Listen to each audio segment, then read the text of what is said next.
Close your eyes and place your hand gently on your head. Feel the warmth beneath your palm. Right now, beneath that curve of bone, something magnificent is happening. Your brain is alive with music. Not the kind you hear with your ears, but something deeper. Something more fundamental. Every second, electrical signals dance through neural pathways like lightning captured in silk. These tiny sparks carry your thoughts, your memories, your dreams. They flow in patterns more complex than any symphony ever written. Imagine a city at night, viewed from high above. Millions of lights twinkle in the darkness, connected by roads and bridges, each one pulsing with life and purpose. This is what your brain looks like to scientists who study it. A living constellation of connections, firing in rhythms that would make any composer weep with joy. Your brain weighs about 3 pounds. That's roughly the same as a small bag of flour. But don't let its size fool you. Inside this soft, wrinkled organ lives the most complex structure known to science. 100 billion neurons, each one reaching out to touch thousands of others. If you could stretch all these connections into a single line, it would circle the Earth 4 times. Tonight, as you lie in comfort, your neurons are singing. They communicate through tiny electrical pulses, like whispered messages passed from friend to friend. When you remember your mother's face, specific neurons light up in your visual cortex. When you feel happiness, different networks glow like warm embers in your limbic system. When you move your finger, motor neurons fire in precise sequences, orchestrating the dance of muscles and bones. But here's what makes your brain truly magical. It never stops changing. Scientists once believed that adult brains were fixed, like concrete that had hardened forever. They thought that once you reached a certain age, your neural pathways were set in stone. Damage meant permanent loss. Injury meant lifelong struggle. They were beautifully wrong. Your brain possesses a superpower called neuroplasticity. This is its ability to rewire itself, to grow new connections, to find alternative routes when familiar paths are blocked. Like a river that meets a fallen tree and simply flows around it, your brain adapts to whatever life brings. This discovery changed everything. In laboratories around the world, researchers watch in amazement as brains repair themselves. They see new neural pathways forming like bridges across damaged tissue. They witness networks strengthening through practice, growing more robust with each repetition. They observe the impossible becoming possible, one connection at a time. Your neurons are not just electrical. They are also chemical poets, speaking in a language of molecules. When one neuron wants to communicate with another, it releases tiny chemical messengers called neurotransmitters. These molecules float across the microscopic gap between cells, carrying their messages like bottles thrown into a neural sea. Dopamine whispers about pleasure and reward. Serotonin sings of mood and contentment. Acetylcholine carries tales of attention and memory. GABA offers calming lullabies to overexcited networks. Each chemical has its own voice, its own purpose in the grand symphony of your mind. And music? Music speaks all these languages at once.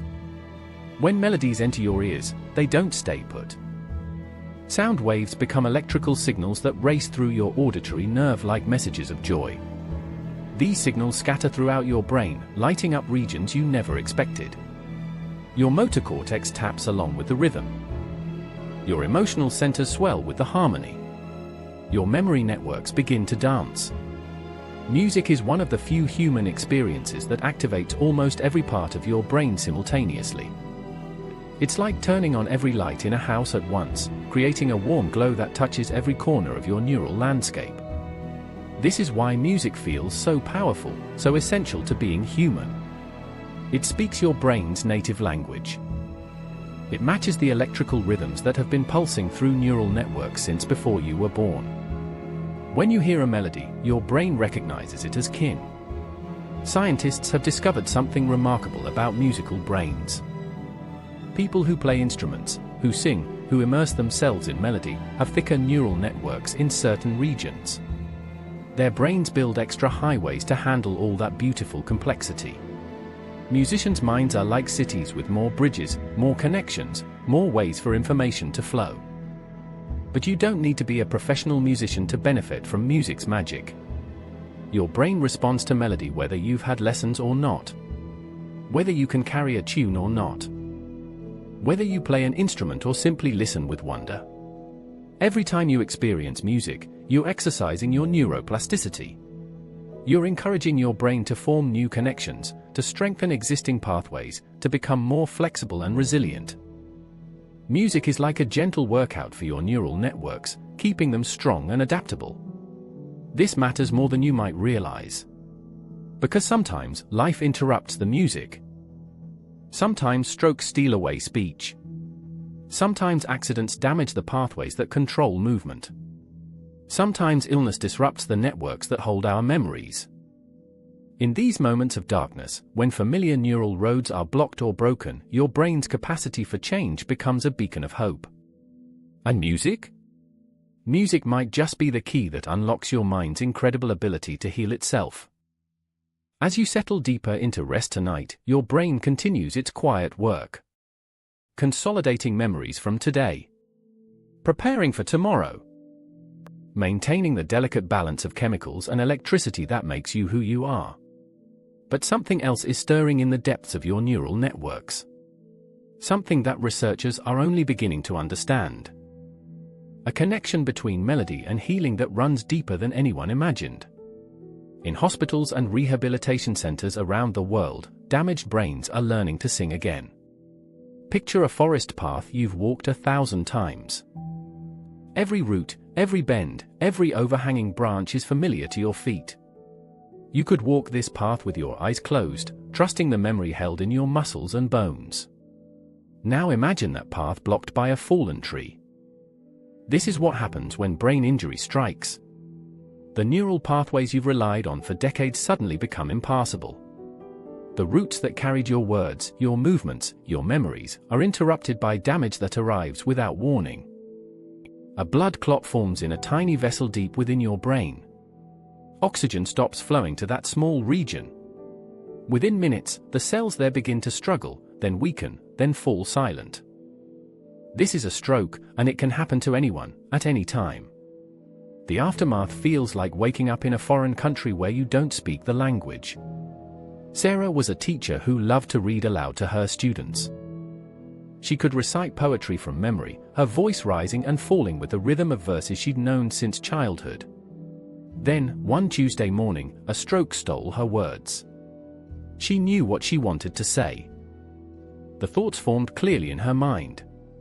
But when she opened her mouth, only silence emerged. The pathway between thought and speech had been severed, like a bridge washed away by sudden flood. This condition has a name: aphasia. It affects nearly 2 million Americans, turning fluent speakers into prisoners of their own minds. They understand everything. They feel everything. They simply cannot find the words to express what lives inside them.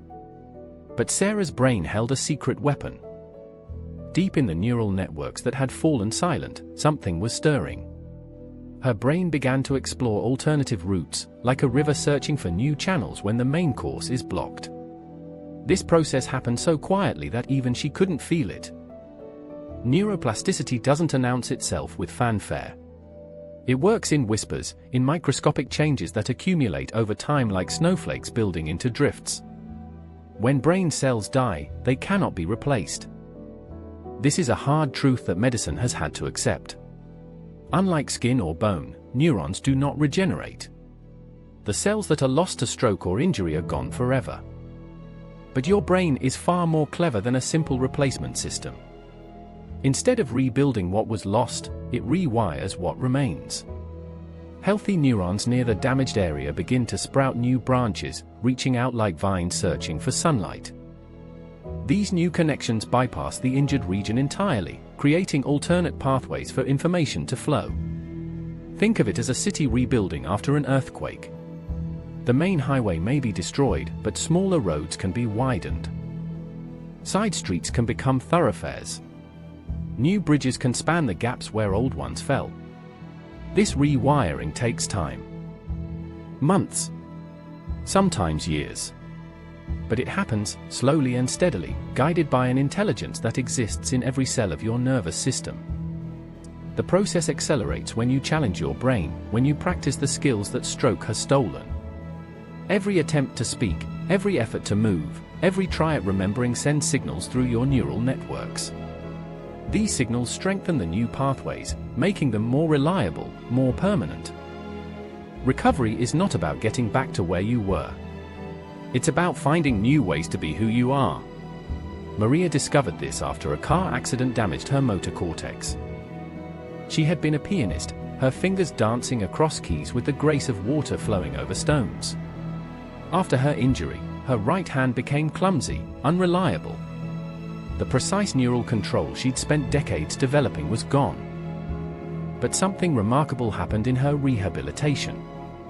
As she practiced simple finger exercises, her brain began mapping new routes to her hand. Different regions took over the work that her damaged motor cortex could no longer do.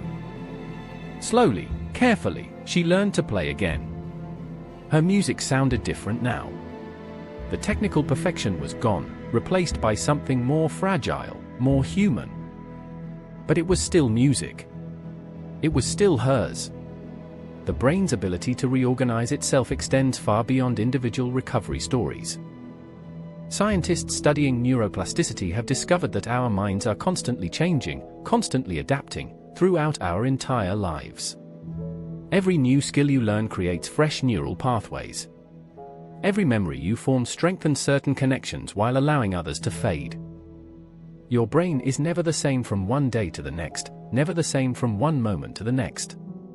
This fluidity, this constant change, is what makes recovery possible. The same mechanisms that allow you to learn a new language or master a musical instrument can help damaged brains find alternative ways to function. But healing requires more than just neuroplasticity. It requires hope, persistence, and often the support of others who understand the journey.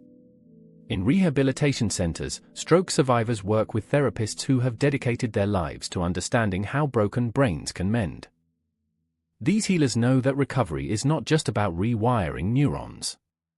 It's about rebuilding identity, rediscovering purpose, and finding new ways to connect with the world. They also know something else, something that researchers are only beginning to understand fully. The brain's capacity for change can be amplified, accelerated, and guided by experiences that activate multiple neural networks simultaneously. And few experiences activate more neural networks than music. As you rest tonight, your own brain continues its quiet work of maintenance and growth. New connections form between neurons. Memories consolidate into long-term storage. Chemical balances adjust and readjust. Your neural symphony plays on, uninterrupted, weaving the fabric of your thoughts and dreams. But somewhere in the world, in hospital rooms and rehabilitation centers, damaged brains are learning to sing new songs. Before you were born, you knew music. In the warm darkness of your mother's womb, sound waves traveled through water and tissue to reach your developing ears. Her heartbeat provided your first rhythm, a steady drum that pulsed 60 times each minute. Her voice carried melodies that your tiny brain absorbed long before you understood language. You were learning music before you could breathe air. This early relationship between sound and brain development creates pathways that remain special throughout your life. Music doesn't just enter through your ears and stop. It spreads like gentle water through every corner of your neural landscape. When you hear a melody tonight, it activates your auditory cortex first. This region sits just above your ears, processing the basic elements of sound. Pitch, volume, tone, timing. These qualities are sorted and identified with lightning speed. But the music doesn't stay there. From your auditory cortex, musical information branches out like rivers flowing toward the sea. Some streams carry rhythm to your motor cortex, making your foot want to tap. Other currents flow to your emotional centers, stirring feelings you might not even notice. Still others reach your memory networks, awakening scenes from long ago. This widespread activation makes music unique among human experiences. Reading a book lights up your language centers. Looking at art stimulates your visual cortex. But music? Music talks to your entire brain at once. Scientists have discovered something remarkable about how music travels through damaged neural tissue. Unlike speech, which relies on specific pathways that can be broken by stroke or injury, music uses multiple routes simultaneously. It's like having 10 different roads to the same destination instead of just one.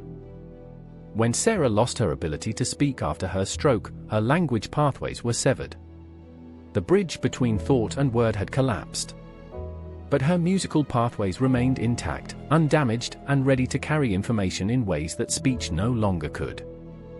This is why stroke survivors who cannot say, "I love you," can often still sing those same words perfectly. The melody provides an alternative route, bypassing the damaged areas and finding new ways to connect mind to voice. Your brain processes rhythm and melody using ancient circuits that developed millions of years ago. These pathways are so fundamental, so deeply embedded in your neural architecture, that they often survive damage that destroys more recent abilities like language or complex reasoning. Think of rhythm as your brain's native language. Your neurons fire in patterns, creating their own internal beat. Your heart pulses in time. Your breathing rises and falls in gentle waves. When external rhythm matches these internal patterns, something magical happens. Your brain recognizes a kindred spirit. This recognition runs deeper than consciousness. Even people in comas sometimes respond to familiar music, their brain activity changing in ways that words cannot achieve. The rhythm speaks to parts of the mind that remain alert even when awareness has dimmed. Melody works differently but equally powerfully. High notes and low notes activate different regions of your brain, creating patterns of neural activity that can bypass damaged areas.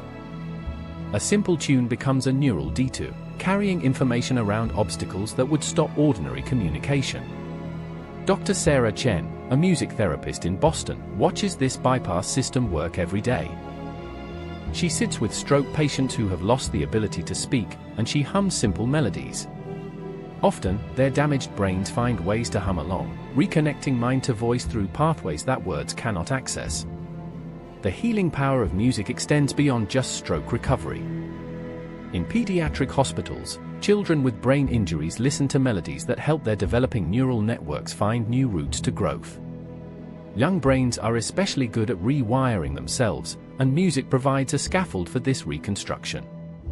Tempo plays a crucial role in this healing process. Slow music calms overexcited neural networks, reducing the electrical storms that can interfere with recovery. Fast music energizes sluggish circuits, encouraging activity in areas that have become dormant. Music therapists learn to prescribe rhythm like medicine, choosing specific tempos for specific conditions. 60 beats per minute for relaxation. 80 beats per minute for gentle stimulation. 120 beats per minute for physical movement and energy. Your brain's response to music is also deeply social. Mirror neurons fire not just when you move, but when you hear others moving to rhythm. When you listen to a singer, your brain activates the same regions it would use if you were singing yourself. This neural mimicry helps damaged brains remember how to perform actions they've forgotten. In group music therapy sessions, multiple brains begin to synchronize with each other. Heart rates align. Brain waves match. Neural networks that couldn't function alone find strength in collective rhythm. The group becomes a neural orchestra, each damaged brain supported by the healthy patterns of others. But music's healing power isn't limited to organized therapy sessions. Every time you hum in the shower, tap your fingers to a beat, or feel moved by a beautiful song, you're exercising your brain's capacity for change. You're strengthening the very pathways that could help you recover from injury or illness. Tonight, as these words reach your ears, they travel the same routes that music takes. Your auditory cortex processes their sound and meaning. Your brain recognizes patterns in rhythm and tone. Even language, when spoken gently, becomes a form of melody. And somewhere in the neural networks that process these sounds, pathways are strengthening. Connections are forming. Your brain is preparing itself for possibilities you might never need but carry within you nonetheless. The rhythm of recovery has its own patient tempo, measured not in minutes but in months of gradual progress. Watch a river flow through landscape over thousands of years. At first, it trickles through grass and soil, finding the easiest path downhill. The water seems weak, almost gentle. But given time, that same gentle flow carves deep canyons through solid rock. Your brain works the same way. Every time you repeat an action, electrical signals flow through the same neural pathways. Like water following the same channel, these signals gradually wear deeper grooves into your neural landscape. What begins as a faint trail becomes a well-traveled road. What starts as effort becomes effortless habit. This is how you learn to walk as a child. Your brain sent millions of signals between your motor cortex and your muscles. At first, the pathways were thin and unreliable. Your steps were wobbly, uncertain. But with each attempt, each stumble and recovery, the neural connections grew stronger. Now you walk without thinking. The pathways have become highways, carrying information so smoothly that consciousness barely notices the complex choreography happening between your brain and body. But what happens when stroke or injury blocks these well-worn neural highways? This is where rhythm becomes a teacher. In a rehabilitation center in Nashville, David sits in his wheelchair, frustrated and exhausted. 3 months ago, a stroke damaged the left side of his brain, stealing his ability to speak in sentences. Words come to him one at a time, if at all. Simple phrases feel like climbing mountains. Then his music therapist, Janet, introduces something unexpected. She pulls out a drum and begins a slow, steady beat. Not too fast, not too slow. Just 60 beats per minute, the same tempo as a resting heartbeat. She asks David to clap along. At first, his movements are clumsy, uncoordinated. His damaged brain struggles to time his hands with the external rhythm. But Janet is patient. She keeps the beat steady, encouraging, inviting. Slowly, David's claps begin to match the drum. Something remarkable happens in his brain during this simple exercise. The rhythm provides a scaffold, a framework that helps his neurons find new ways to connect. The beat becomes a guide, showing scattered neural signals how to organize themselves into patterns. This is called rhythmic entrainment, and it works like magic in damaged brains. Your neural networks naturally synchronize with external rhythms.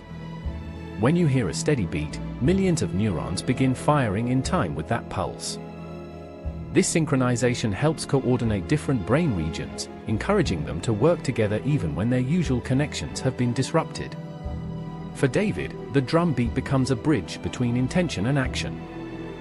His brain wants to clap, but the pathways are damaged. The rhythm provides an alternative route, helping neural signals find their way from thought to movement through intact circuits. After weeks of practice, something even more amazing happens. Janet introduces words to the rhythm. Simple phrases set to the drum beat. I want water. Thank you very much. Good morning, Janet. David discovers he can sing these phrases, even though he cannot speak them. The rhythm carries his words like a river carries leaves, providing the current that damaged pathways cannot generate on their own. This technique has a scientific name: melodic intonation therapy. It uses the brain's preserved musical pathways to bypass damaged language centers. Stroke survivors who cannot say hello can often sing it perfectly, accessing their vocabulary through melody when direct speech fails. The therapy works because music and language share some neural real estate but also maintain separate neighborhoods in your brain. When the language neighborhoods are damaged, the musical areas often remain intact, ready to help carry words in new ways. Rhythm doesn't just help with speech. It can also teach damaged brains to walk again. At a clinic in Germany, stroke survivors practice walking to metronome beats. The steady rhythm helps their brains coordinate the complex sequence of muscle movements required for each step. Left foot, right foot, balance, shift weight. Actions that once flowed naturally must be relearned, and rhythm provides the framework for this reconstruction. The metronome becomes an external pacemaker for movement. When internal timing mechanisms are damaged by stroke, external beats can substitute, helping the brain remember how to sequence actions in the proper order. Musicians understand this intuitively. They practice scales and exercises with metronomes, training their fingers to move in precise rhythms. The repetition carves neural pathways that eventually become automatic, allowing complex pieces to flow from memory without conscious effort. Rehabilitation therapists are now borrowing these musical training methods, applying them to the challenge of repairing damaged brains. They've discovered that neuroplasticity responds beautifully to rhythmic repetition. Each time a stroke survivor attempts to speak a word with musical support, the alternative pathways grow slightly stronger. Each time they practice walking to a beat, the bypass routes become more reliable.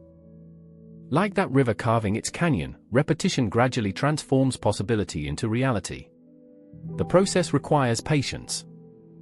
Neural pathways don't strengthen overnight. Recovery happens in increments so small they're often invisible from day to day. But over months, the accumulated effect of rhythmic practice can restore abilities that seemed permanently lost. Your brain contains billions of potential connections.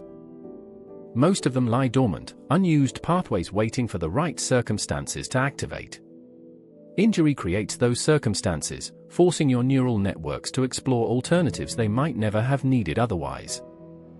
Rhythm guides this exploration, providing structure and direction to what could otherwise be chaotic rewiring. The beat becomes a map, showing scattered neural signals how to find each other and work together toward common goals. In pediatric hospitals, children with brain injuries practice rhythm exercises that help their developing minds find new routes to growth. Young brains are especially gifted at rewiring, and music provides the perfect environment for this neural flexibility to flourish. The children tap drums, sing songs, and move to melodies while their brains quietly rebuild themselves. What looks like play is actually profound healing, rhythmic therapy disguised as joy. Tonight, as you settle into rest, your own neural pathways continue their eternal dance of strengthening and reorganizing. Every skill you've learned, every habit you've formed, represents countless repetitions that carve channels through your neural landscape. But in hospitals and clinics around the world, damaged brains are discovering that some memories survive even the worst injuries, preserved in places where logic says nothing should remain. Inside your brain, there exists a seahorse-shaped structure no bigger than your thumb. The hippocampus, named for its curved form, serves as your memory's librarian. It decides which experiences deserve permanent storage and which can fade away like morning mist. But this librarian has a secret preference. It loves music. When memories form with musical accompaniment, they receive special treatment. They're filed in multiple locations, wrapped in layers of emotion and melody that make them nearly indestructible. These musical memories become treasures, buried so deep that even disease struggles to steal them away. Margaret sits in her nursing home room, 93 years old and lost in the fog of Alzheimer's disease. She cannot remember her daughter's name. She doesn't recognize the face looking back at her from the mirror. Yesterday, today, and tomorrow blend together like watercolors in rain. But when her granddaughter plays Moon River on the small speaker, something miraculous happens. Margaret's eyes brighten. Her lips begin to move. Every word, every note, every subtle inflection emerges perfectly from her damaged mind. For 3 minutes and 28 seconds, she is completely present, completely herself, singing a song she learned 70 years ago. This is the power of musical memory, and it reveals profound truths about how your brain stores and protects the experiences that matter most. Your memories are not stored like books on shelves, waiting to be retrieved one at a time. Instead, they exist as networks, webs of connection that span multiple brain regions. When you remember your childhood home, your visual cortex recreates its appearance. Your emotional centers recall how it felt to be safe there.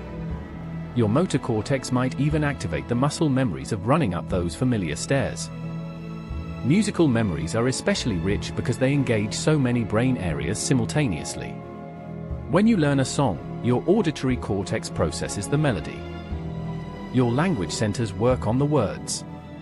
Your motor regions coordinate your voice or fingers. Your emotional systems respond to the mood and meaning. All these regions must work together to create the complete musical experience. As a result, musical memories develop multiple backup copies, stored in different parts of your brain. If one region is damaged, others can compensate, preserving the memory even when other abilities fail. This redundancy explains why people with severe dementia can still perform songs flawlessly. The disease may have destroyed their recent memory systems, but the musical networks formed decades ago remain largely intact. Dr. Oliver Sacks, a neurologist who spent his life studying the brain's relationship with music, called these preserved abilities islands of memory in the sea of forgetting. Even when Alzheimer's has stripped away most cognitive functions, these islands remain, connected to each other by melodies that disease cannot silence. The emotional component of musical memory makes it especially durable.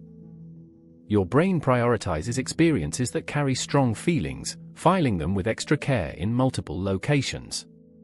This is why you can remember exactly where you were when you first heard your wedding song, or why a particular melody can instantly transport you back to childhood summers.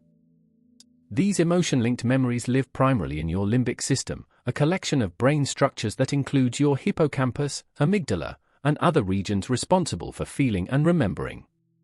The limbic system is evolutionarily ancient, designed to remember things that matter for survival and well-being. Music speaks directly to this ancient system, bypassing the newer brain regions that handle logic and language. This is why a song can make you cry even when you can't explain why, or why hearing your mother's lullaby can calm you instantly, regardless of your age. The therapeutic implications of musical memory are profound. In care facilities around the world, caregivers use personalized playlists to help dementia patients reconnect with themselves. The right song can reduce anxiety, improve mood, and temporarily restore cognitive function in ways that medication cannot achieve. These improvements happen because musical memories carry more than just notes and words. They contain entire life contexts. When Margaret hears Moon River, she doesn't just remember the song. She remembers dancing with her husband, raising her children, feeling young and hopeful and in love. The melody unlocks not just words, but entire worlds of experience. Your brain forms these rich musical associations throughout your life, especially during emotionally significant periods.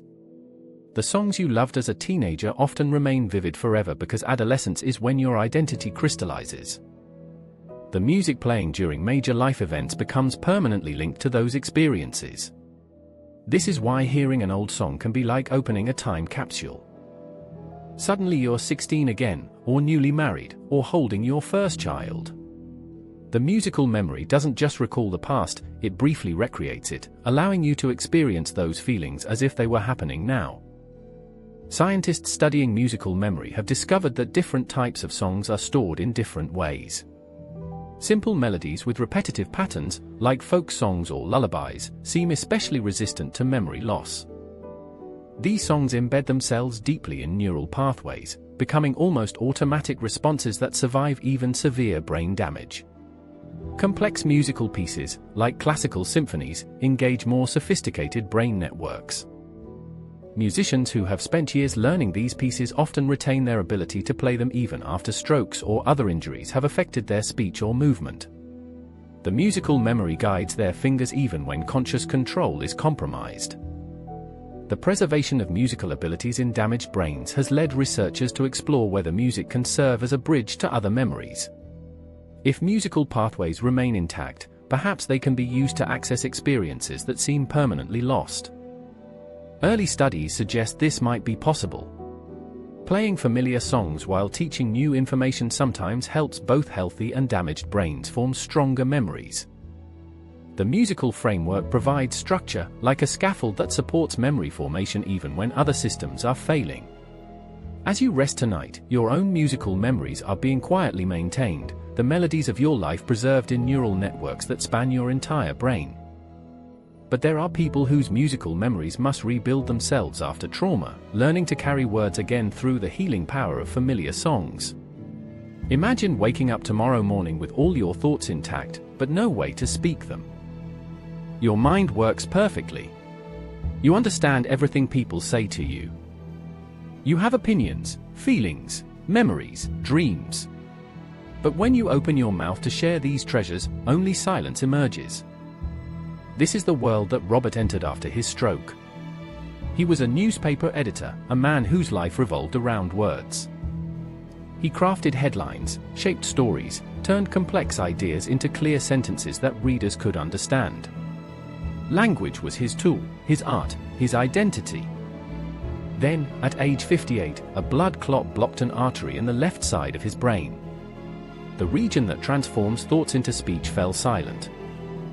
When Robert woke up in the hospital 3 days later, his words were gone. The medical term for his condition is aphasia, from the Greek meaning without speech. But this definition doesn't capture the full tragedy. Robert's intelligence remained sharp. His emotions ran deep. His thoughts flowed as clearly as ever. Only the bridge between mind and voice had collapsed. His wife, Ellen, sat beside his hospital bed, trying not to cry. She asked simple questions. Are you comfortable? Do you need water? Do you know where you are? Robert nodded yes or no, his eyes filled with frustration at his wordless state. The doctors explained that his language centers had been damaged, possibly permanently. The left hemisphere of his brain, where most people process speech, showed dark areas on the scan where living tissue had died.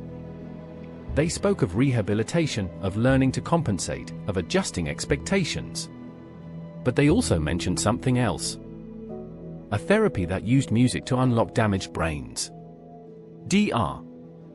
Andrea Marquez, a speech therapist trained in melodic techniques, visited Robert on his 5th day in the hospital. She brought no charts, no worksheets, no traditional therapy materials. Instead, she carried a small keyboard and a gentle smile. "Hello, Robert," she said, her voice warm and musical. "I'm going to sing to you, and I want you to try humming along. Just humming. No words yet." She began with a simple melody, something familiar and comforting. Happy Birthday played slowly, each note clear and sustained. Robert listened, his brow furrowed with concentration. When she repeated the melody, he began to hum softly along. His voice was tentative at first, like someone testing the strength of a bridge that might collapse.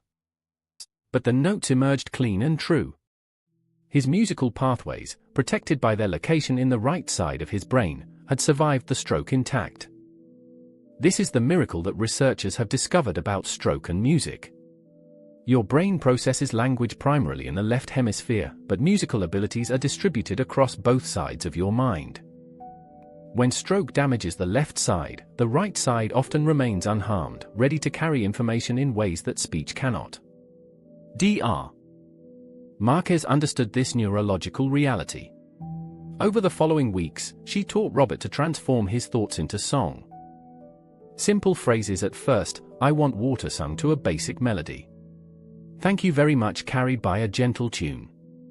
"Good morning," Ellen rapped in notes that his brain could produce even when words failed.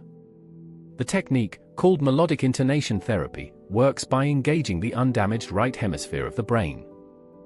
When stroke survivors sing words instead of speaking them, they bypass the injured language centers entirely. The melody provides a scaffold that supports communication even when traditional speech pathways are blocked. Robert practiced daily, his voice growing stronger and more confident with each session. He sang his basic needs, his simple pleasures, his love for his wife. The melodies were modest, but they carried profound meaning. They were his bridge back to communication. What happens in the brain during this musical rehabilitation is both elegant and complex. When Robert sings "I Love You" to Ellen, his right hemisphere processes the melody and rhythm. These musical elements activate networks that can access his vocabulary through alternative routes. The words are still stored in his memory, they just need a different path to reach his voice. Brain imaging studies of stroke survivors show remarkable changes during melodic therapy. Areas that had gone dark after injury begin to glow with activity again. Not the original language regions, which remain damaged, but neighboring areas that learn to take over their functions. This neuroplasticity unfolds slowly, like a garden growing after winter. New neural connections form between the right hemisphere's musical regions and any surviving language areas on the left. Healthy brain tissue near the damage begins to sprout new pathways, reaching out to reconnect broken circuits. The process requires patience and practice. Recovery measured in months, not days. But for people like Robert, who face the choice between silence and song, the effort becomes a form of hope made audible. Ellen learned to sing with her husband. Their conversations became duets, simple melodies that carried deep emotions. "How are you feeling?" she would sing. "Much better today," he would respond in tune. Their love found new expression through harmony. The therapeutic power of melodic speech extends beyond individual recovery. In group therapy sessions, stroke survivors sing together, their voices blending in ways that isolated speech cannot achieve. The collective music strengthens individual abilities, as if each person's healing supports everyone else's progress. These group sessions reveal something beautiful about human nature.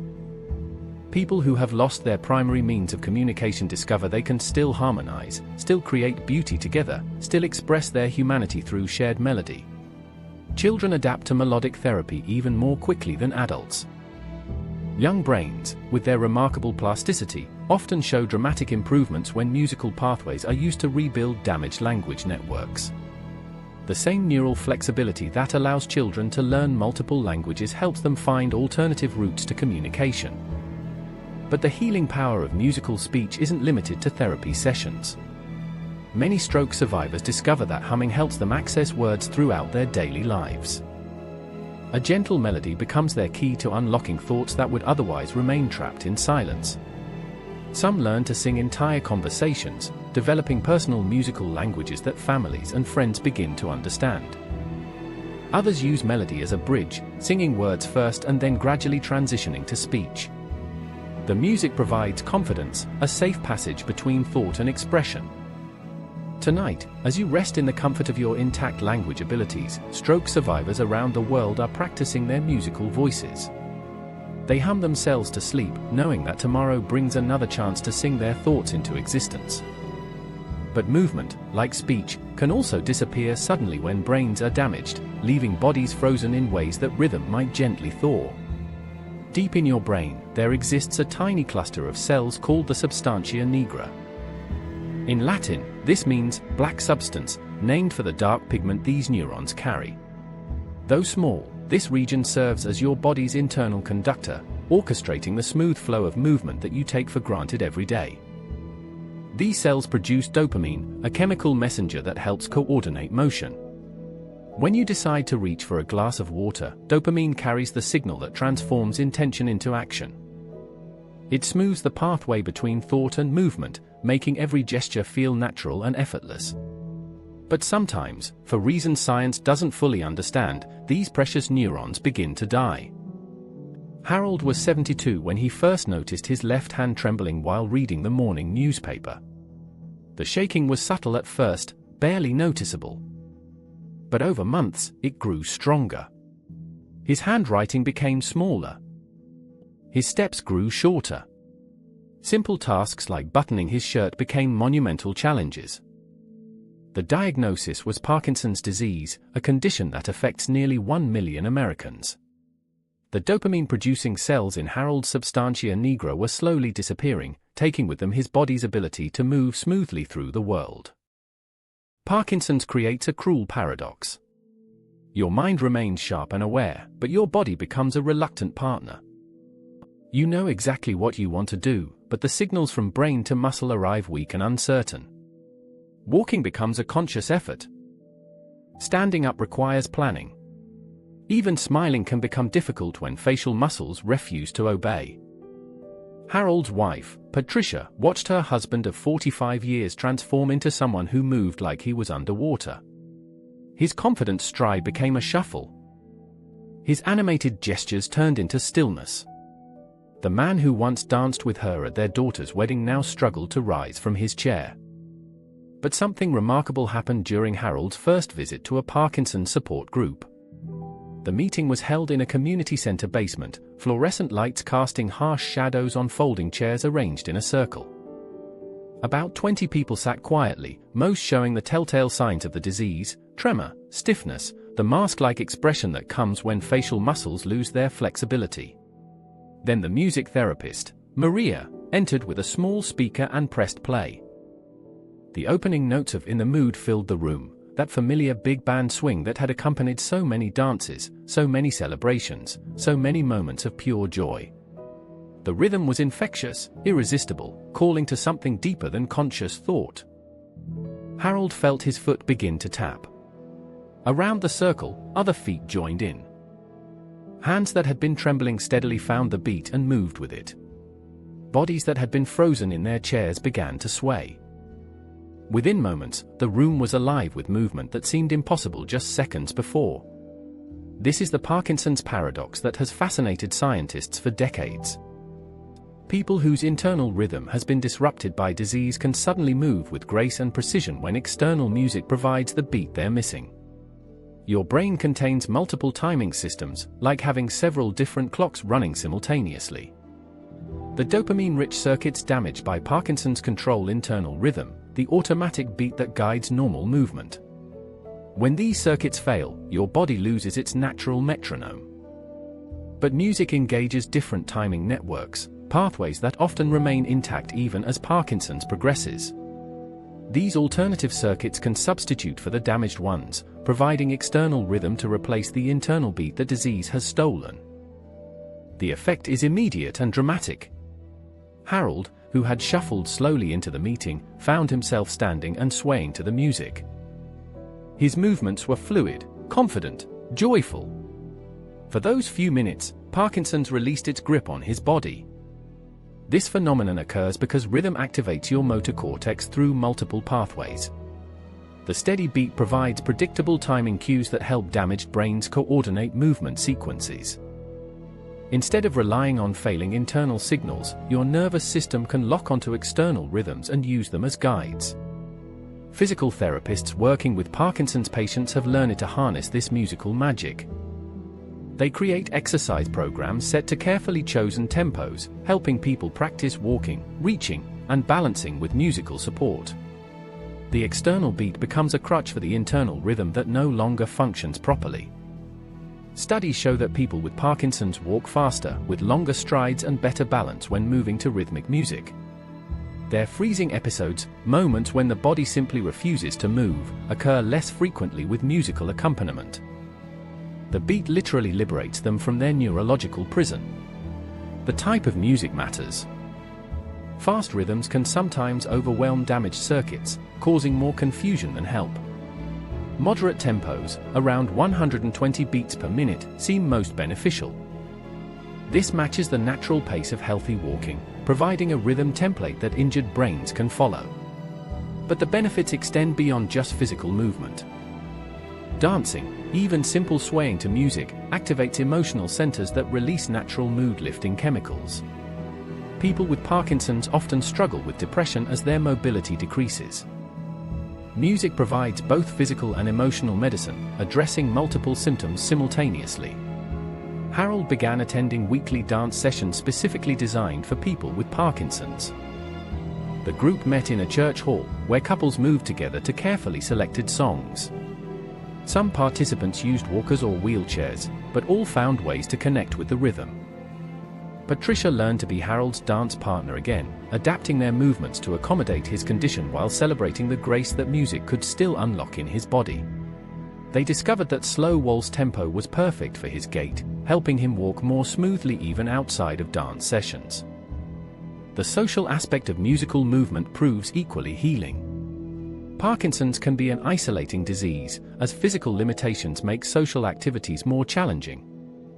But music creates community, bringing people together in ways that transcend individual disabilities.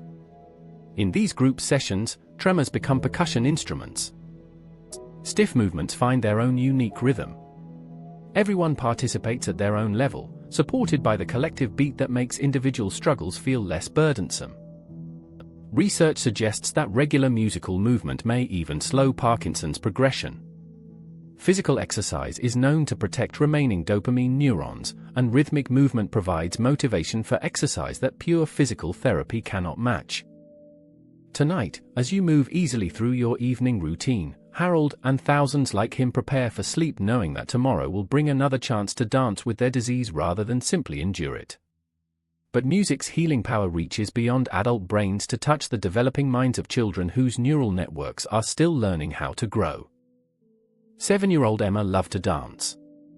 In her family's living room, she would spin and leap to whatever music her mother played, her movements free and joyful, unencumbered by self-consciousness or doubt.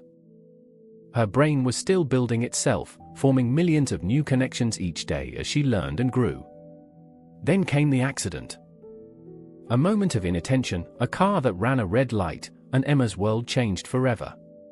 The impact threw her small body against the passenger door, her head striking the window with devastating force. When the ambulance arrived, she was unconscious, her young brain swelling from the trauma it had endured. Brain injuries in children are heartbreaking in ways that adult injuries are not.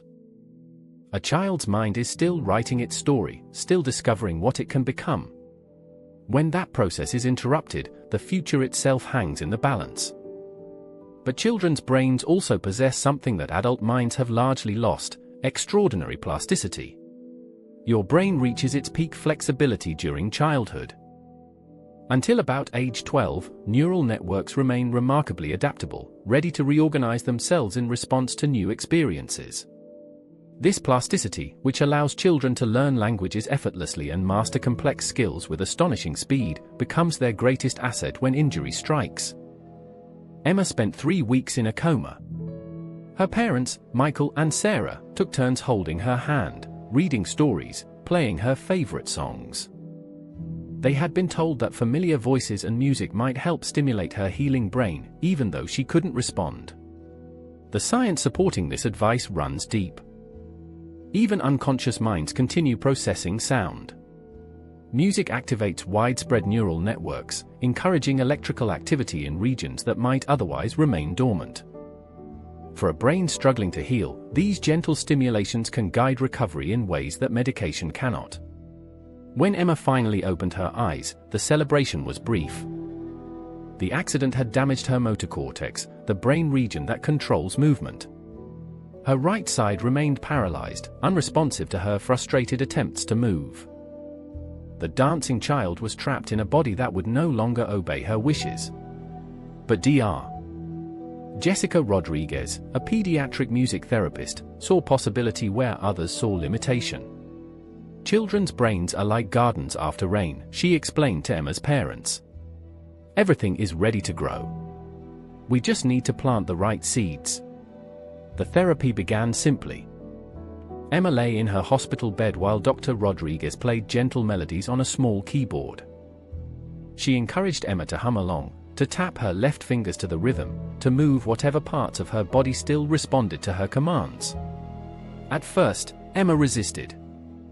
The girl who had once danced with abandon now felt embarrassed by her limitations. But music has a way of bypassing self-consciousness, speaking directly to parts of the mind that remember joy. Slowly, Emma began to participate. Her humming grew stronger. Her left hand found the rhythm. Most remarkably, her paralyzed right side began to show tiny flickers of movement during musical sessions, as if the melodies were awakening sleeping neural pathways. This response revealed something profound about how young brains adapt to injury. When the primary motor pathways are damaged, healthy neural networks can sometimes take over their functions. Music accelerates this process by activating multiple brain regions simultaneously, encouraging new connections to form between areas that wouldn't normally communicate. The therapy evolved as Emma progressed. Dr. Rodriguez introduced instruments that Emma could play with her functioning left hand while encouraging gentle movement attempts on her right side. Drums provided satisfying rhythm that didn't require fine motor control. Shakers and bells allowed Emma to create music even with limited mobility. Each musical activity was designed to challenge Emma's brain in specific ways. Playing rhythms exercises timing circuits. Following melodies strengthens auditory processing. Coordinating movements to music integrates multiple neural systems. For a recovering brain, these challenges become opportunities for growth. Emma's favorite activity became something Dr. Rodriguez called musical storytelling. Together, they would create soundtracks for simple tales, with Emma choosing instruments to represent different characters. A drum might be the giant's footsteps. Wind chimes could represent fairy magic. Emma's voice provided the narration, set to melodies that made speaking feel like singing. These sessions did more than exercise Emma's brain. They restored her sense of creativity and control. In a hospital world where everything was done to her, music became something she could shape and direct. She wasn't just a patient receiving treatment, she was an artist creating beauty. The social aspect of musical healing proved equally important. When other children in the pediatric ward heard Emma's music sessions, they wanted to participate. Soon, group activities brought together young patients dealing with various conditions. Some had brain injuries like Emma. Others faced different challenges. But all found common ground in shared rhythm and melody. These group sessions revealed how children naturally support each other's healing. Emma, proud of her musical progress, helped newer patients learn to play simple instruments. A boy with autism found his voice through singing games. A girl recovering from surgery discovered that clapping helped manage her anxiety. Your mirror neurons, the brain cells that fire when you observe others' actions, are especially active in children. When Emma watched other kids making music, her own neural networks activated as if she were playing alongside them. This vicarious experience strengthened her own recovery, as her brain practiced movements through observation. Over months, Emma's right side gradually awakened. First, tiny movements in her fingers. Then slight motion in her wrist. Eventually, enough control to hold a drumstick and create her own rhythms. Each improvement built upon previous gains, like a plant growing stronger with each season. Music therapy also helped Emma's family heal. Her parents learned to play simple instruments so they could make music together during visits. Her older brother brought his guitar to create duets with Emma's percussion. Music became their new language of love and connection. The recovery process taught Emma's family that healing doesn't always mean returning to exactly what was lost. Emma would never dance the way she had before the accident. But she discovered new forms of movement, new ways to express her creativity, new rhythms that her changed brain could master. By her 9th birthday, Emma could play several percussion instruments with both hands. Her right side remained weaker than her left, but it had found its own voice within the musical conversation. She performed a short piece at the hospital's annual talent show, her face glowing with pride as other patients cheered. Tonight, in pediatric hospitals around the world, young brains are healing themselves through the gentle power of melody and rhythm. But researchers are discovering that the magic happens not just in the music itself, but in something even more fundamental, the measurable changes occurring deep within neural tissue as hope transforms into reality. In a laboratory at Harvard Medical School, Dr. Catherine Williams watches hope come alive on her computer screen. The images before her glow with colors that tell stories of healing, each bright spot representing thousands of neurons working together to rebuild what seemed irreparably broken. Her research participant, a stroke survivor named James, lies inside an fMRI scanner. This machine can peer through his skull and see his brain in action, mapping the electrical conversations happening between cells too small to imagine. Today, James is attempting something that should be impossible. His right hand has been paralyzed for 6 months. The stroke damaged the motor pathways that once carried commands from his thoughts to his fingers. Yet here he is, trying to tap his paralyzed fingers to the rhythm of Amazing Grace, while Dr. Williams watches his brain light up like a city at night.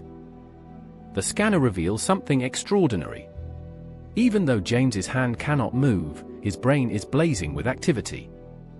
The damaged primary motor cortex remains dark and silent, as expected.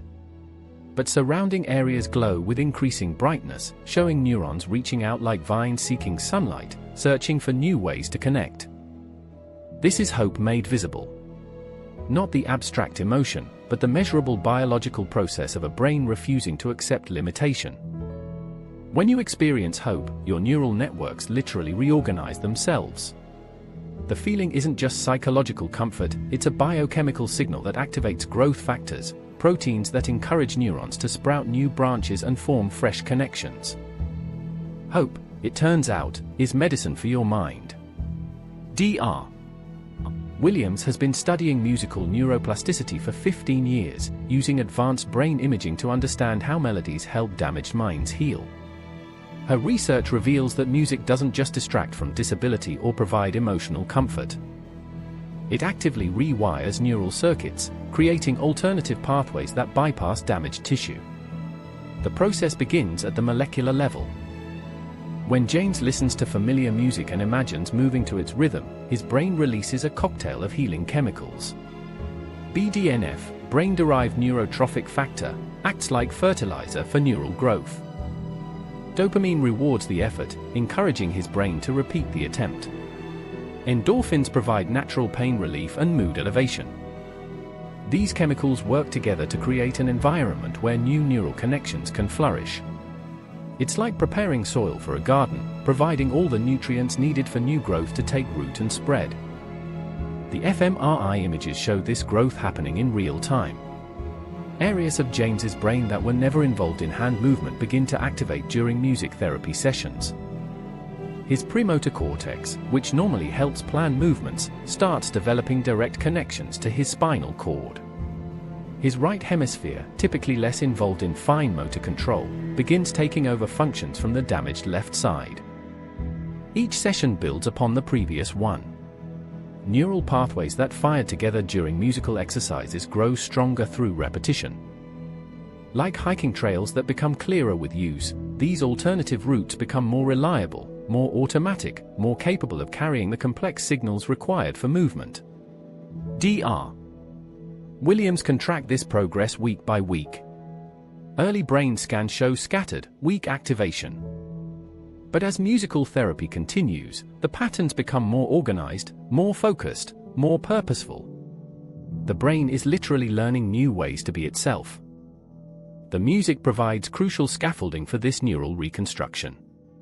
Rhythm helps coordinate timing between different brain regions. Melody activates emotional centers that release motivation-enhancing chemicals. Familiar songs access preserved memories that can guide new learning. Most remarkably, the brain changes happen faster during musical exercises than during traditional physical therapy alone. Music accelerates neuroplasticity, creating conditions where healing occurs more rapidly and more completely than researchers once thought possible. But the benefits extend beyond just the person in the scanner. Dr. Williams' research includes healthy volunteers who serve as musical partners for stroke survivors. When two people make music together, their brain waves begin to synchronize. Neural oscillations align across individuals, creating a shared rhythm that strengthens both minds. This synchronization amplifies the healing effects. When James practices finger exercises alone, his brain shows modest activation. But when he plays simple duets with a partner, the neural response intensifies dramatically. The healthy brain serves as a model, providing timing cues and coordination patterns that the damaged brain can copy and internalize. The implications ripple beyond stroke recovery. Dr. Williams has documented similar neural changes in people with traumatic brain injuries, Parkinson's disease, and cerebral palsy. In each case, musical exercises create new pathways that bypass damaged regions, allowing function to return through alternative routes. Children show especially dramatic responses. Their developing brains possess extraordinary capacity for reorganization, and music provides the perfect stimulus for this plasticity. Dr. Williams has watched young patients rebuild entire neural networks through musical play, their brain scans transforming from dark areas of damage to bright networks of recovery. The research also reveals why hope itself is so important to healing. When people believe recovery is possible, their brains respond more vigorously to therapeutic interventions. Positive expectations trigger the release of chemicals that promote neural growth. Optimism becomes a self-fulfilling prophecy at the cellular level. Conversely, despair and depression suppress neuroplasticity. When people lose hope, their brains become less responsive to rehabilitation efforts. The mind's capacity for change depends partly on its belief that change is possible. This creates a beautiful cycle: music generates hope, hope enhances neuroplasticity, and increased neural flexibility enables real functional improvements that justify even greater hope. Each element reinforces the others, creating an upward spiral of healing. Dr. Williams' most recent study follows participants for 2 years after their initial musical therapy. The brain scans tell stories of continued growth and refinement. Neural pathways that began as tentative connections mature into robust highways. Functions that seemed permanently lost gradually return, not through the original routes, but through newly forged alternatives. James, the man whose paralyzed hand first brought him to Dr. Williams' laboratory, now plays simple melodies on a keyboard. His movements remain slower and less precise than before his stroke, but they exist. The neural pathways that once seemed impossible have become reality, carved through his brain by the persistent power of musical hope. Tonight, as you rest in the comfort of your healthy neural networks, researchers around the world continue mapping the geography of healing. They peer into living brains, watching hope transform into new connections, documenting the measurable miracle of minds that refuse to surrender. But beyond the laboratories and brain scanners, something else is emerging, the recognition that different frequencies and rhythms speak to different aspects of neural recovery, each musical element offering its own form of targeted healing. Picture sound as invisible waves flowing through the air around you. Each wave carries its own unique signature, its own frequency measured in cycles per second. Your ears catch these waves and transform them into electrical signals that your brain interprets as music, speech, or noise. But something remarkable happens when these sound waves reach your brain. Different frequencies activate different neural regions, like keys opening specific doors throughout your mind. Dr. Nina Chen discovered this acoustic precision during her research at Johns Hopkins University. She was studying how stroke patients responded to various musical interventions when she noticed something unexpected. Low-frequency sounds, those deep bass notes that you feel as much as hear, consistently activated motor areas in damaged brains. Meanwhile, higher frequencies, the bright treble notes that sparkle like sunlight on water, lit up emotional and memory centers. It was as if each pitch had its own address in the neural landscape, its own particular destination in the geography of the mind. This discovery opened entirely new possibilities for musical healing. Your brain processes sound frequency in a remarkably organized way. Low tones, those below 250 cycles per second, activate regions deep in your brainstem and motor cortex. These are ancient areas, evolutionarily speaking, responsible for basic functions like movement and balance. When Marcus, a stroke survivor with limited arm movement, listens to low-frequency drum beats, his motor cortex responds even though his limb remains still. The deep rhythms speak directly to the neural networks that control movement, encouraging electrical activity in regions that have fallen silent. His music therapist, Dr. Chen, has learned to use specific frequencies as targeted medicine. For Marcus's arm rehabilitation, she prescribes bass-heavy rhythms around 60 to 100 cycles per second. These frequencies naturally synchronize with brain waves associated with motor planning and execution. The therapy sessions look deceptively simple. Marcus sits with his eyes closed, listening to carefully crafted soundscapes that pulse with low-frequency rhythms. But inside his brain, dormant neural pathways begin to stir. The sound waves provide electrical stimulation that damaged tissue can still detect and respond to. Higher frequencies work differently but equally powerfully. Notes above 2000 cycles per second activate your auditory cortex first, then spread to areas responsible for emotion, memory, and social connection.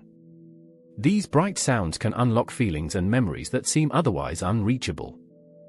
Sarah, an elderly woman with advancing dementia, responds most strongly to frequencies around 3000 to 5000 cycles per second. These pitches, roughly equivalent to a soprano's high notes, activate her preserved memory networks. When Dr. Chen plays melodies in this frequency range, Sarah begins to hum songs from her childhood, accessing memories that normal conversation cannot reach. The precision of this frequency targeting amazes researchers. Your cochlea, the spiral-shaped organ in your inner ear, acts like a biological piano keyboard. Different sections respond to specific pitches, sending organized information to equally specific brain regions. This natural organization allows music therapists to create frequency prescriptions tailored to individual needs. Someone recovering from a stroke might receive low-frequency therapy to stimulate motor recovery, combined with mid-range melodies to support speech rehabilitation. The middle frequencies, those between 250 and 2000 cycles per second, primarily activate language centers. This is the range where human speech naturally occurs, where vowels and consonants live. For people with aphasia, carefully chosen frequencies in this range can help bypass damaged speech areas and access alternative language pathways. Dr. Chen works with Lisa, whose stroke damaged her primary speech centers. Traditional therapy made slow progress, but when Dr. Chen introduced specific frequency combinations, Lisa's responses improved dramatically.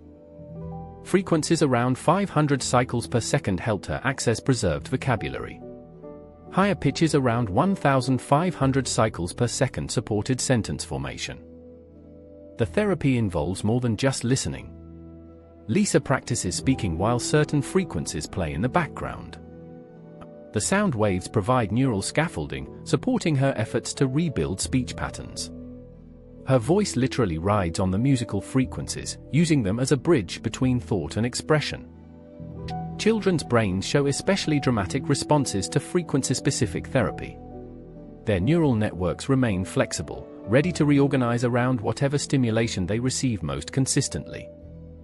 A child recovering from brain injury might receive a carefully designed frequency program that encourages healthy development in specific regions. 8-year-old David, born with cerebral palsy, participates in Dr. Chen's pediatric frequency program. Low tones help organize his motor planning. Mid-range frequencies support his language development. High pitches activate his emotional processing centers, helping him communicate feelings that physical limitations make difficult to express. The treatment resembles a musical journey rather than traditional therapy. David lies on a comfortable mat while specially designed speakers surround him with three-dimensional soundscapes. Each frequency is precisely calibrated to stimulate specific neural networks without overwhelming his sensitive auditory system. But frequency therapy extends beyond individual treatment. Dr. Chen has discovered that group sessions create resonance effects, where multiple brains synchronize with the same frequencies. This collective entrainment amplifies individual healing, as if each person's recovery supports everyone else's progress. The physics behind this synchronization fascinates scientists. When multiple people listen to the same frequencies, their brain waves begin to align. Neural oscillations that were chaotic or disrupted find stability in the external rhythm. This shared synchronization creates optimal conditions for plasticity and healing. Modern technology allows unprecedented precision in frequency delivery. Computer programs can generate pure tones, complex harmonics, or naturalistic soundscapes tailored to specific therapeutic goals. Headphones can deliver different frequencies to each ear, creating sophisticated neural stimulation patterns. But the most elegant aspect of frequency healing lies in its simplicity. Your brain naturally responds to sound waves, requiring no conscious effort or complex learning. The frequencies do their work while you rest, while you listen, while you simply allow the sound to wash through your neural networks. Tonight, as you settle into sleep, your brain continues processing the various frequencies that surrounded your day. Traffic sounds, human voices, music, and silence all contributed to the acoustic environment that shaped your neural activity. But in research laboratories and therapy clinics, scientists are discovering that the healing power of organized sound extends beyond individual frequencies to encompass the social symphony of shared musical experiences. Every Tuesday afternoon, 8 people gather in a sunlit room at the rehabilitation center. They sit in a circle, wheelchairs and regular chairs intermixed, each person carrying their own story of loss and hope. Some are stroke survivors. Others face Parkinson's disease. One young man is recovering from a traumatic brain injury. A grandmother deals with dementia's slow erosion of memory. They seem different in every way that matters. Different ages, different backgrounds, different challenges. But when the music begins, something extraordinary happens. Their separate stories blend into a single, shared rhythm. This is the power of group musical healing, and it reveals profound truths about how human brains are designed to connect with one another. Dr. Michael Santos, who leads this weekly gathering, understands that recovery happens fastest when minds work together. He has spent years studying how musical groups create collective healing that exceeds what any individual could achieve alone. Today's session begins simply. Dr. Santos starts a gentle rhythm on a large drum, 60 beats per minute, the tempo of a resting heart. He invites everyone to join in however they can. Hands clap. Feet tap. Voices hum. Even those with severe movement limitations find ways to participate. What Dr. Santos sees in the room is remarkable. What brain imaging would reveal is miraculous. When people make music together, their neural activity begins to synchronize. Brain waves that were chaotic and disorganized start to align with the external rhythm and with each other. Individual minds become part of a larger, collective intelligence. This synchronization happens through mirror neurons, special brain cells that fire not just when you perform an action, but when you observe others performing the same action. They are the neural basis of empathy, allowing you to feel what others feel, to learn by watching, to connect at the deepest biological level. In the circle, Margaret watches Thomas tap his left hand on his wheelchair armrest. Her own mirror neurons activate as if she were tapping along, even though her arthritis makes the movement difficult. This neural mimicry strengthens her own motor pathways, helping her brain remember patterns it struggles to execute independently. The mirror neuron system is especially active during musical activities. When you watch someone play an instrument, your brain activates the same regions it would use if you were playing yourself. When you listen to singing, your vocal centers respond as if you were producing those sounds. This creates a powerful form of vicarious learning. People with damaged brains can strengthen their neural pathways by observing others' successful movements. The healthy brain becomes a teacher, providing timing and coordination patterns that the injured brain can copy and internalize. Dr. Santos introduces call and response exercises where one person creates a rhythm and others echo it back. Janet, whose stroke damaged her speech centers, cannot speak clearly. But when she taps out simple patterns on a drum, a meaning becomes crystal clear to everyone in the circle. The group responds with perfect understanding, their drums creating conversations that words could not achieve. These musical dialogues bypass traditional communication barriers. People who struggle with language find their voices through rhythm. Those who cannot move freely express themselves through whatever motion remains available. The group creates a shared language that includes everyone. The social synchronization extends beyond just rhythm. Studies show that when people make music together, their heart rates begin to align. Breathing patterns synchronize. Stress hormones decrease while bonding chemicals like oxytocin increase. The group literally becomes physiologically connected. This biological unity amplifies individual healing.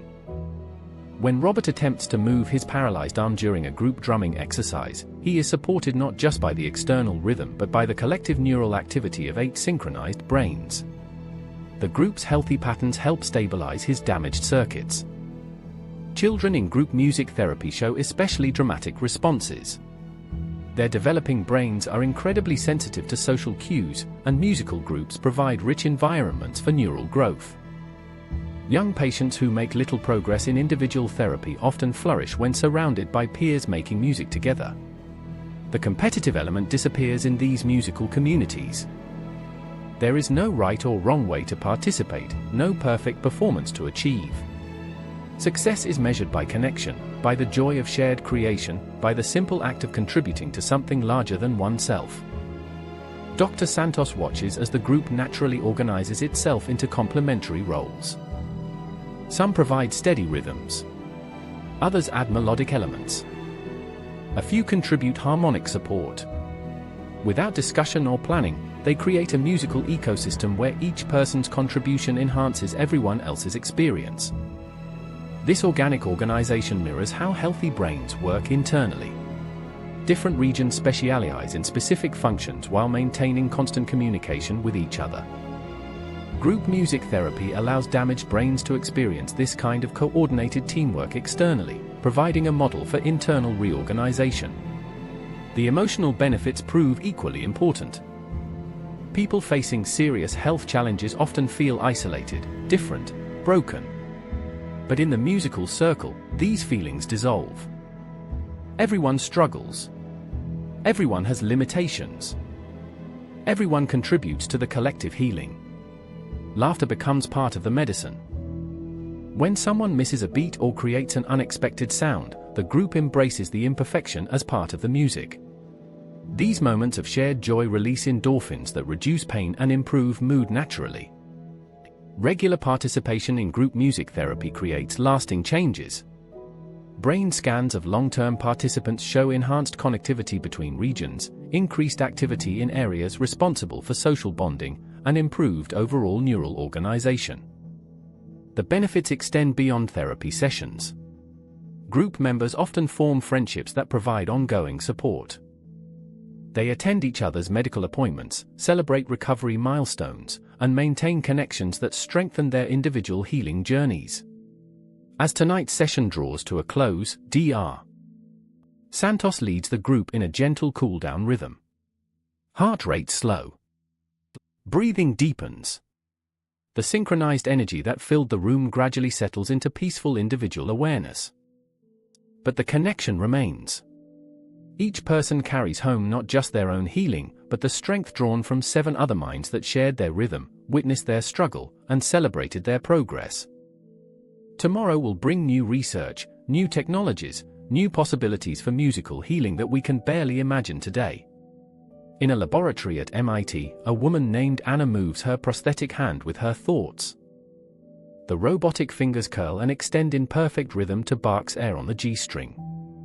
Her own hand was lost in an accident years ago, but the neural pathways in her brain remain intact, learning to conduct a different kind of symphony.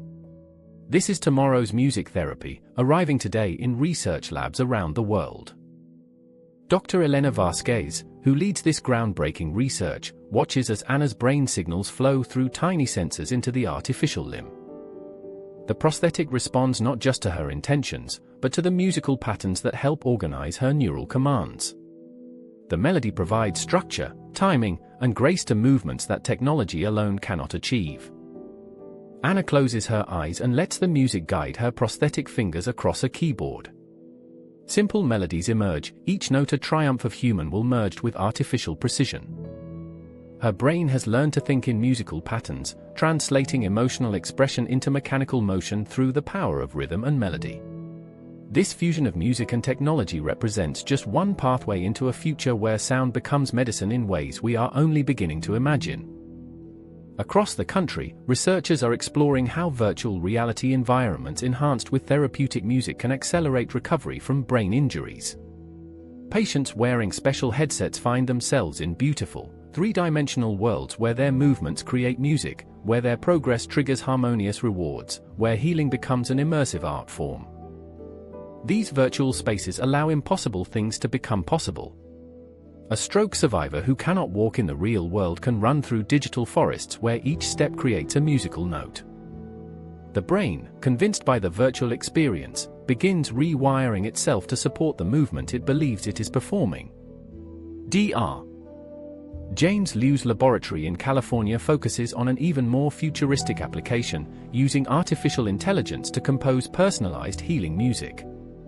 His computer programs analyze individual brain scans, identifying specific patterns of damage and preserved function. Then they generate musical sequences designed to stimulate exactly those neural pathways most likely to support recovery. Each person receives their own unique healing symphony, crafted by algorithms that understand the intricate relationship between sound frequency, brain anatomy, and neuroplasticity. The music becomes as personalized as prescription medication, tailored to individual neural landscapes. Early trials suggest this approach works remarkably well. Patients listening to their AI-generated healing music show faster recovery rates than those receiving traditional therapy alone. The artificial intelligence identifies subtle patterns in brain response that human composers might never notice, creating music that speaks directly to damaged neural networks. But perhaps the most intriguing research explores whether music can help heal emotional trauma stored deep in the brain. Dr.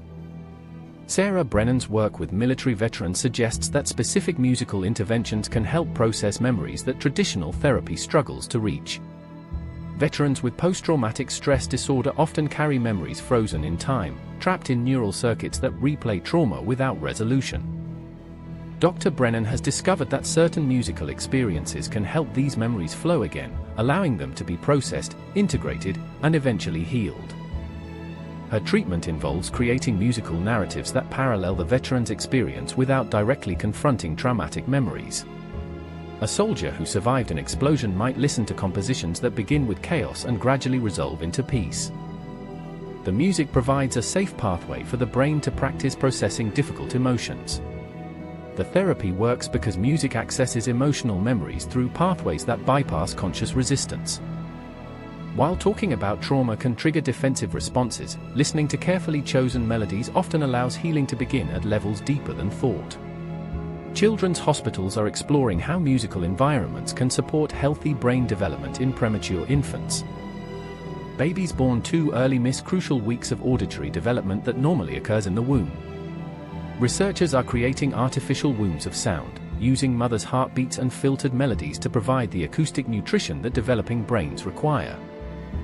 These tiny patients, some weighing less than 2 pounds, show improved neural development when surrounded by therapeutic soundscapes. Their brains grow more organized connections, their stress responses become more regulated, and their overall recovery accelerates when music becomes part of their intensive care. The field of musical medicine continues expanding into unexpected territories.